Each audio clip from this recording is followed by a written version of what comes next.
Yeah. ओम सदाशिव समारंभम शंकराचार्य मध्यमा अस्मदाचार्य परंपरा वो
of knowledge one of oneself go to a qualified guru. A guru is one who dispels darkness. The word itself reveals the function. Who stands for darkness and who means the one who dispels darkness. A guru then is a dispeller of darkness. Can you hear me?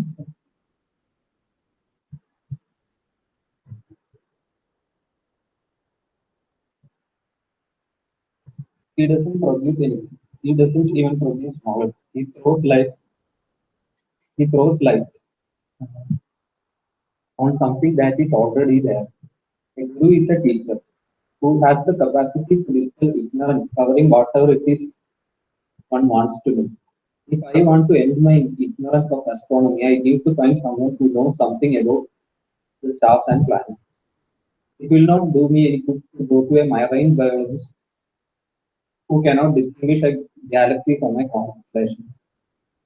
I must find someone who has lost his ignorance in the area of my interest, someone who has the knowledge I seek. A teacher does not produce anything. He does not need to produce anything. Produce knowledge. Knowledge is the accurate appreciation of what is. The teacher throws light upon something which is already there. If an object I want to see is in a completely dark room, all I need is light to see it. The light does not produce the object, it merely dispels the darkness so that I can see it. A light in the dark room produces neither the room nor the objects in it. It only reveals what is. Similarly, to dispel my ignorance of myself, neither is light. Am I inadequate, limited being? I generally see myself to be. Or am I complete whole being I long to be? My completeness somehow hidden from me by ignorance. To answer this question, a teacher needed a teacher with appropriate knowledge to throw light upon my needs. If the teacher has the knowledge of his own nature, is that appropriate knowledge to illumine my nature? A guru with self-knowledge can throw light upon himself. Does that light give him knowledge of myself too? If myself and his self are the same, he will know myself if he knows his own. He will be able to throw light on, will be able to throw light on myself or me from his knowledge of his own self. However, if Guru's self is peculiar, different from mine, perhaps his knowledge will be of no use to me. possible peculiarity of Guru self is not the problem, not a problem. The adequate self which one seeks, the adequate self which Guru knows, which the Guru knows, cannot have any peculiarity, and yet it is the adequate self. Adequate self has no peculiarity. Peculiarity,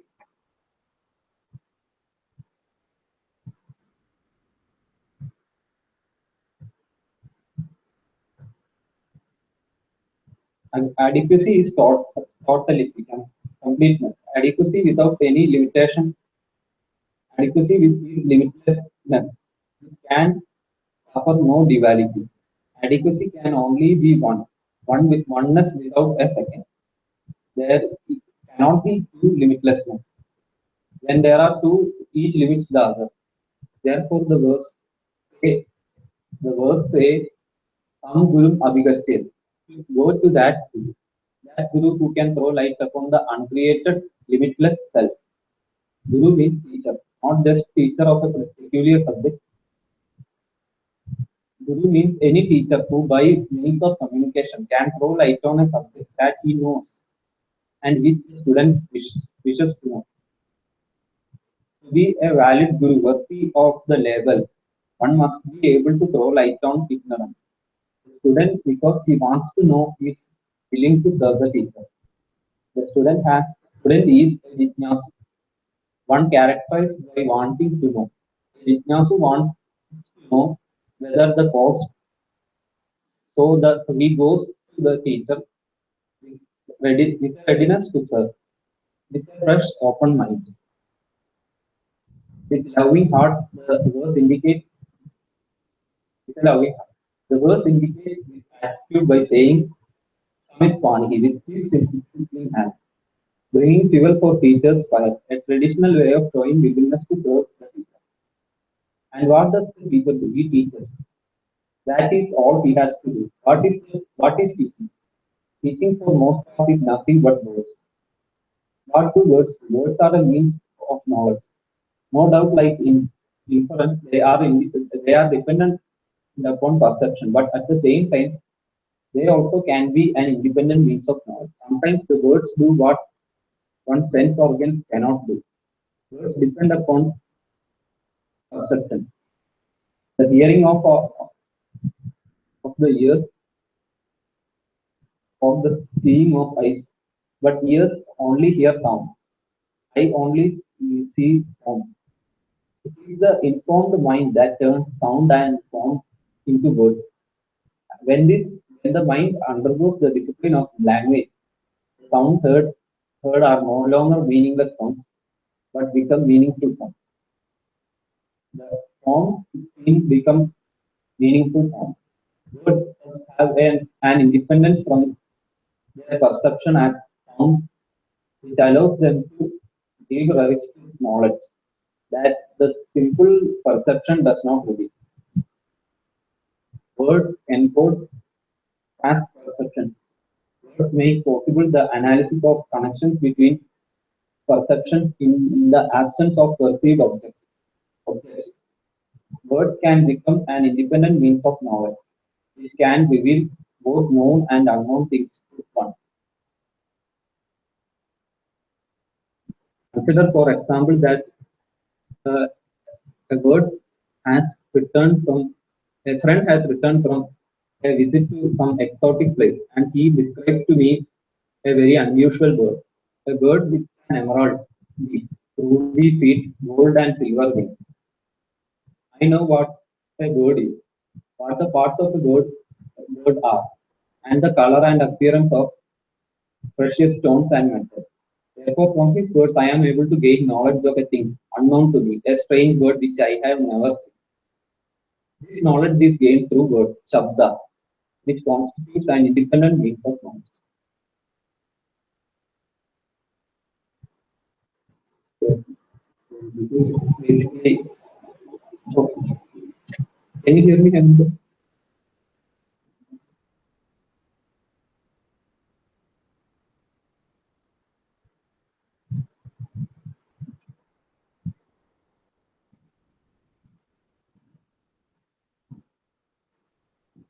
Can you hear me?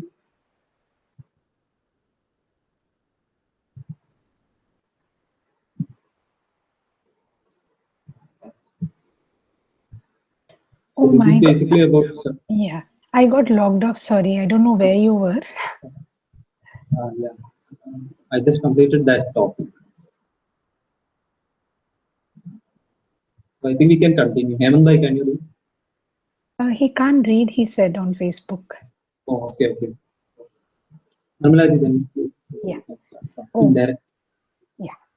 Indirect and direct knowledge from words.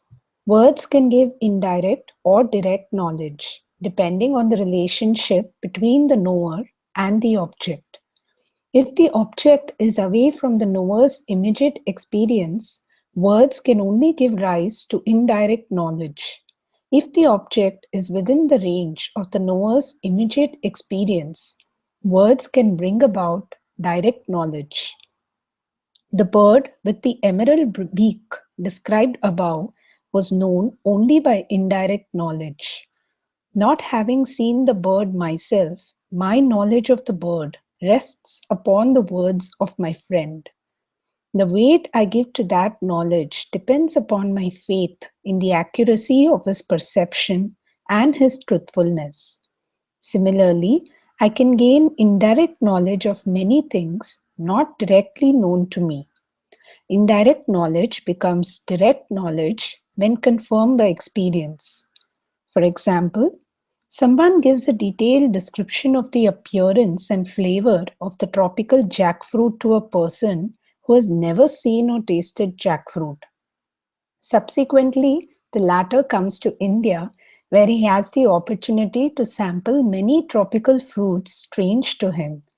One day, while eating an unknown fruit, he tells his host, "This is very good, but someday I would like very much to try jackfruit. I have heard so much about it." Words have given him indirect knowledge of this fruit. His host replies, "It is jackfruit you are now eating," imparting knowledge of something the guest is at the time experiencing. "Oh," says the traveler, "now I know jackfruit." Words have brought him direct knowledge.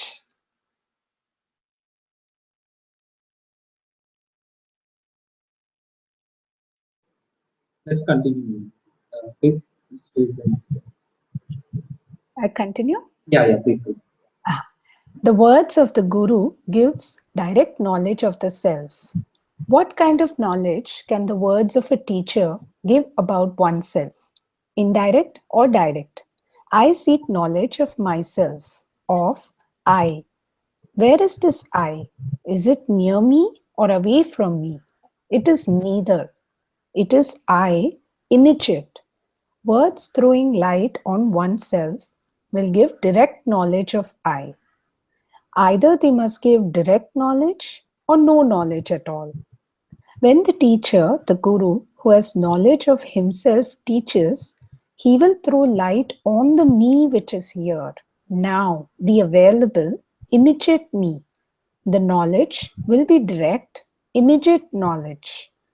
That is why the teacher of self-knowledge and the teaching are regarded as sacred.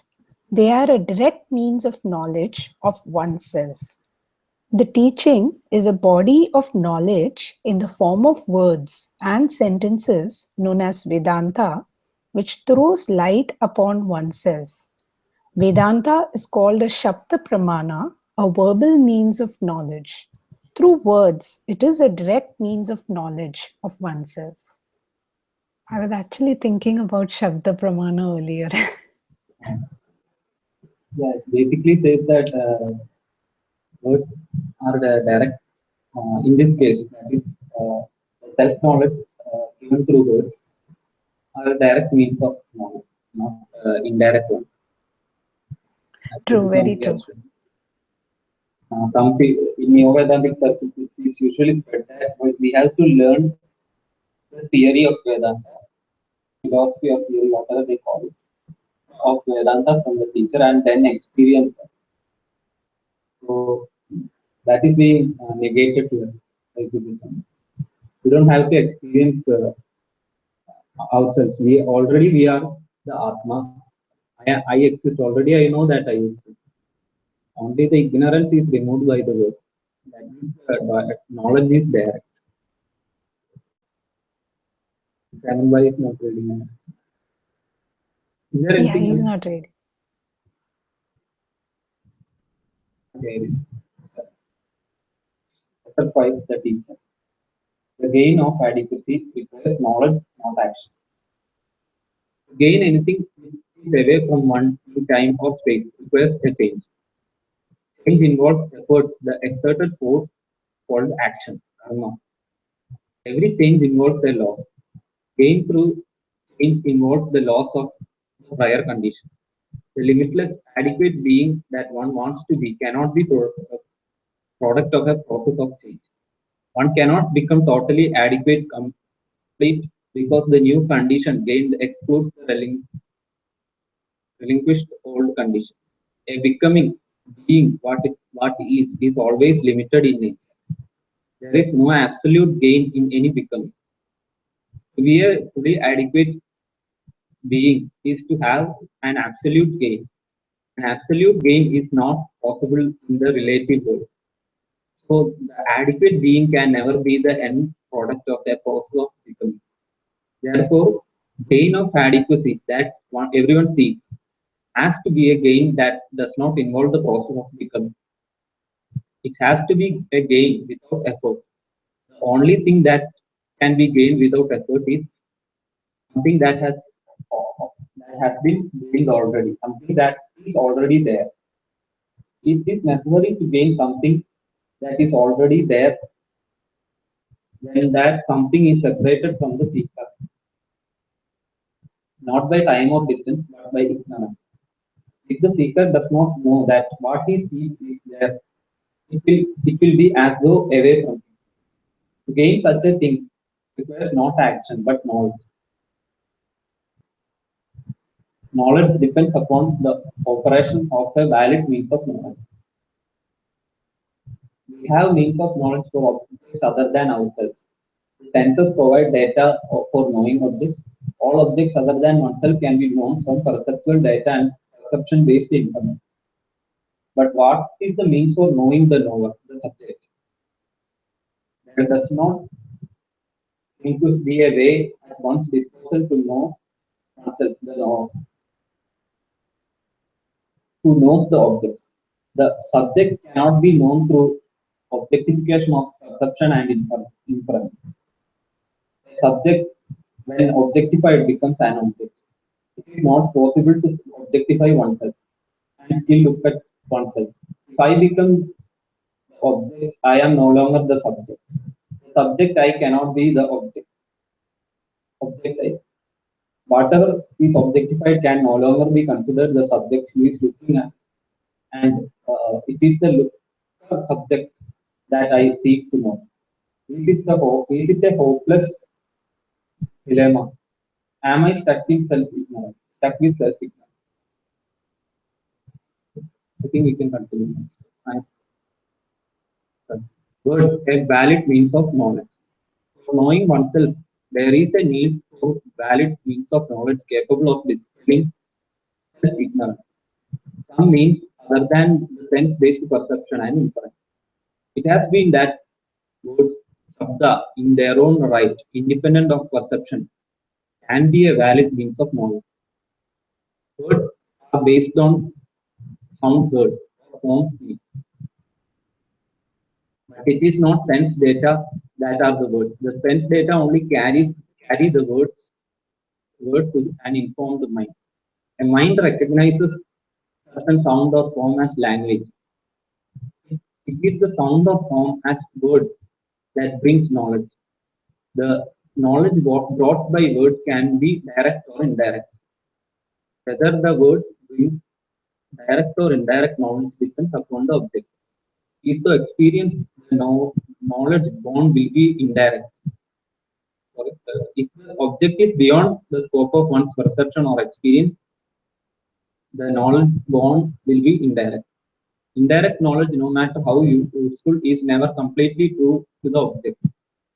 It is always subject to a later modification upon direct knowledge.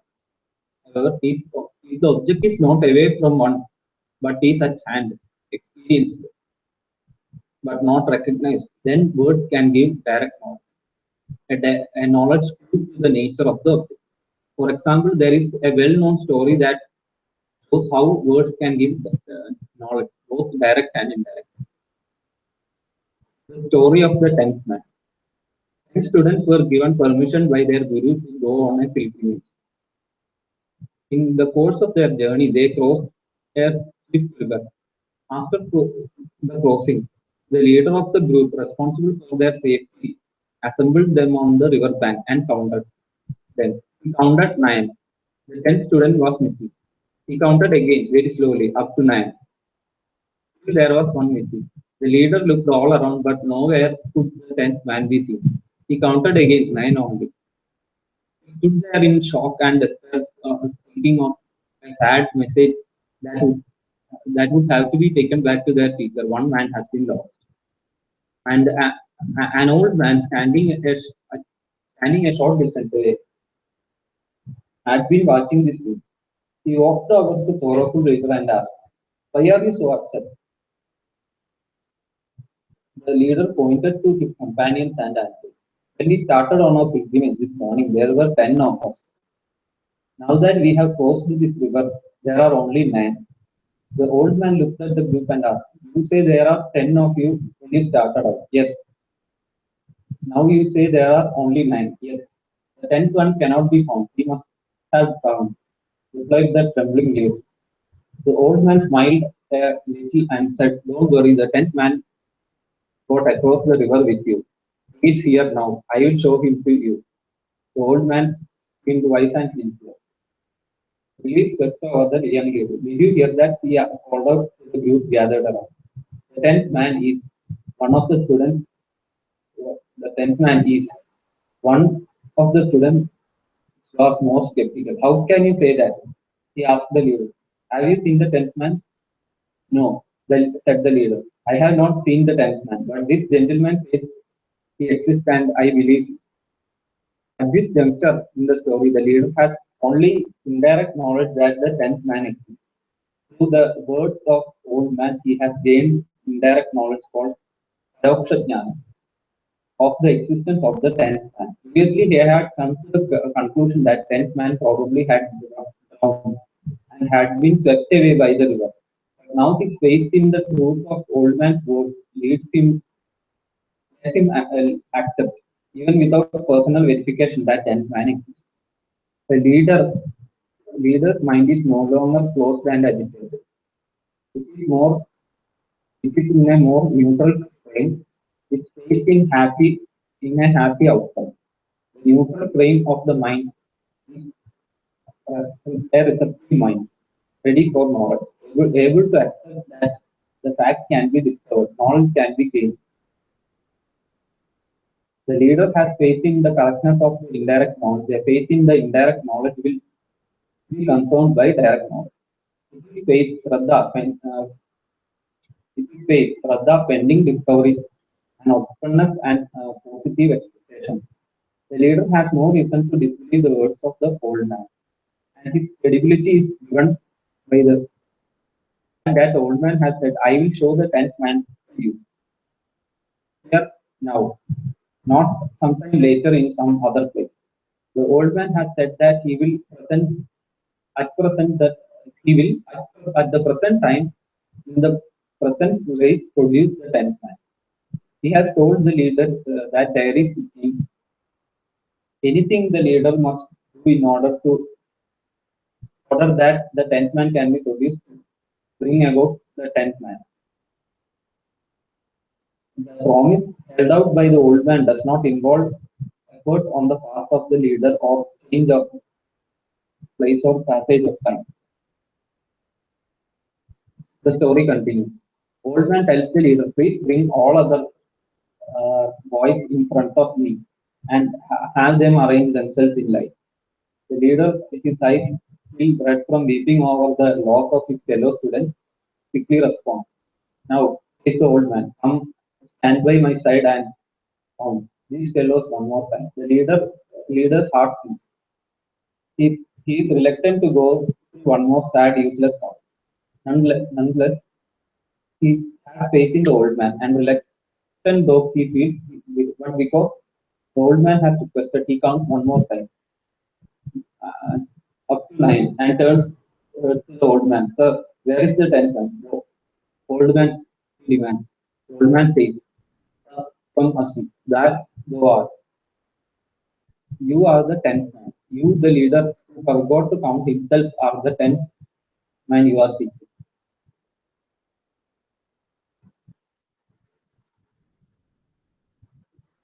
So this is again the same. So, Namrata, can you continue? Yeah, sure. I was always wondering where this 10th man story is. Finally, it's in this text because we have heard it so many times, right? I think it's from some Upanishad or something. Oh, is it? Oh, Yeah, okay, I okay, think so. okay. The problem when the seeker is the sought.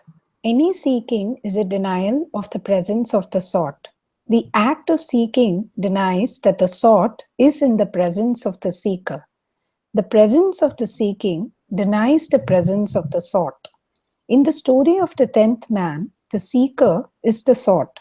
When the seeker is the sought, the presence of the sought is denied at the very place where it is to be found. A search in which the seeker and the sought are identical is inherently likely to fail.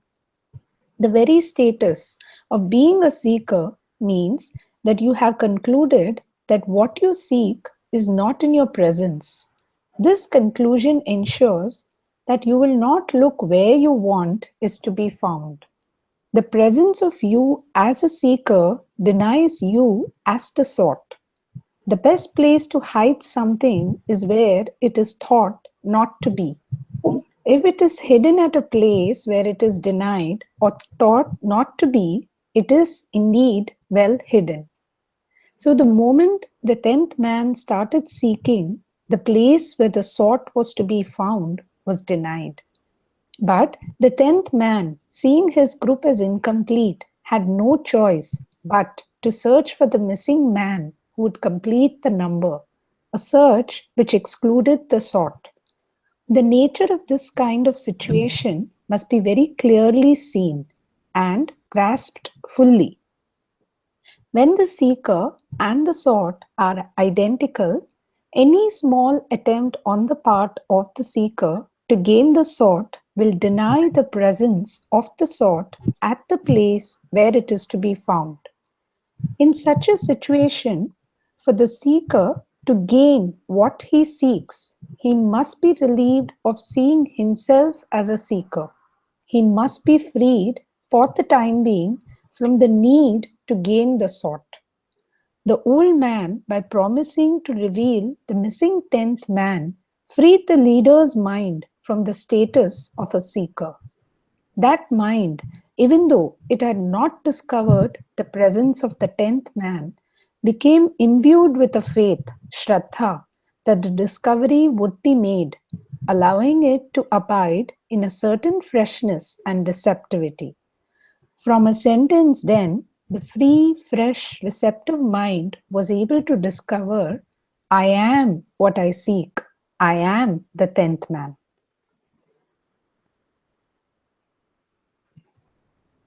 Please continue. Teaching through words in a context. The statement of the old man, that thou art, was a teaching, Upadesha, which imparted knowledge to the student. The knowledge was imparted by words spoken by the teacher in a context the teacher had created. The context, the interrelated conditions surrounding the words, is an important factor in the ability of words to convey the meaning intended by the teacher. The old man did not just make a bald declaration, uncaring of whether it would be believed. Instead, he assembled all the students and allowed the leader to commit his mistake again so that he may discover what had happened. The leader was led to see for himself through words spoken in a specially created context that he had left himself out, that he was the missing man he sought. Let me continue. General knowledge and particular knowledge. From the old man, The sorrowful student leader obtained Vishesha Jnana, a peculiar, different, extra knowledge which enhanced his general knowledge, Samanya Jnana, of the situation. Prior to hearing the words of the old man, the student leader did not know that he himself was the tenth man. He did not have that particular knowledge, Vishesha Jnana, of the tenth man and of himself. But he certainly was not without some knowledge of both the tenth man and himself. It took some time, it took some knowledge of the tenth man for him to become a seeker of the tenth man.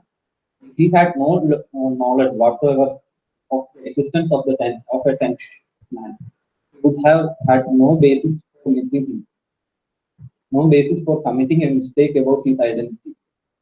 But he did have some knowledge. He knew that the person who seemed to be missing was a man, a student, and that he had been present at the asrama when their guru had counted out their number before sending them on the trip. Even without any help from the old man, the leader had a great store of knowledge about himself. He could not describe himself physically. He could describe himself physically. He could name his relatives. He could identify his location, his possession. He knew that he was a student on a pilgrimage, that he was the leader of the group, that he was standing on the bank of the river. So he had knowledge of himself, but he didn't have the particular knowledge that he was the tenth man. It was the lack of that particular knowledge that the tenth man was himself which made him a seeker of the tenth man. When he gained that particular knowledge from the old man, he ceased to be a seeker. Self ignorance is not total ignorance of self. And it is said that one is self ignorant. This does not mean that one is totally without knowledge of oneself. If one were totally ignorant about oneself, a mistake about oneself could not be committed.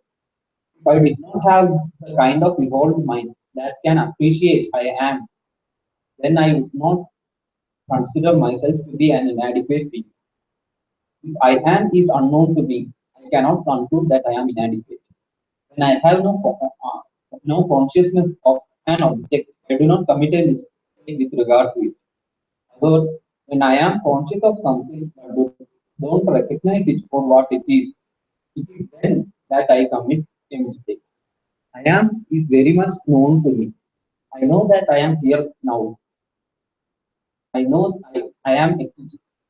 The question is, do I correctly recognize the existing I am for what it is?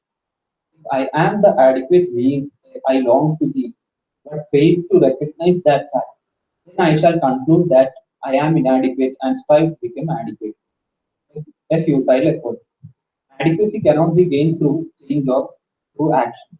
Adequacy can only be gained through the recognition of it as the existent fact which has been hidden from me by ignorance.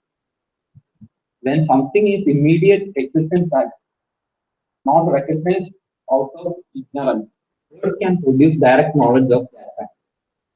The word "you are the tenth man" spoken in the appropriate context produced immediate knowledge of the presence of tenth man for the leader of the students. If in fact adequacy is one's nature, then when a teacher creates appropriate context for the words to convey their meaning, the statement "Tattvam Asi," you are that adequate being you seek to be, and we can give direct knowledge of oneself as an adequate being.